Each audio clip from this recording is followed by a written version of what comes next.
आता ज्यांची मुलं CBSEला नाहीत आणि स्टेट बोर्डला आहेत त्यांना तर सुट्ट्या लागल्यात, पण या CBSEच्या मुलांची आत्ता शाळा सुरू झाली, त्यामुळे त्यांच्या मम्म्यांना अजून अशी काहीशी ड्युटी सकाळीच करावी लागते. आता सानूच्या टिफिनमध्ये आज साबुदाण्याची खिचडी बनवली होती आणि तीच तिला नाश्त्यामध्ये सुद्धा दिली. आता तिचा डब्बा पॅक केला आणि तिला नाश्ता करायला दिला, तर आज ना तिच्या पप्पांनी तिला खाऊ घालण्याची ड्युटी घेतली आहे. आता त्यांच्या हातांनी मस्त खेळत खेळत असा नाश्ता केला आणि त्यानंतर तिची बॅग रेडी केली.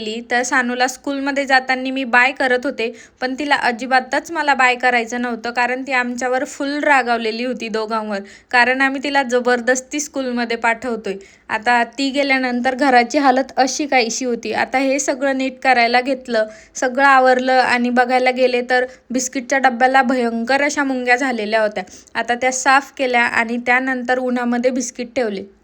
आता उन्हाळ्यात ह्या मुंग्या आणि पावसाळ्यात ते छोटे छोटे मच्छर पिच्छाच सोडत नाही.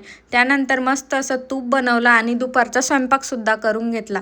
तर असा होता आजचा दिवस. या रिलेटेड मोठा व्हिडिओ खाली टॅग केलेला आहे, सो नक्की जाऊन एकदा बघा आणि व्हिडिओ आवडला असेल तर चॅनलला सबस्क्राईब करायला विसरू नका.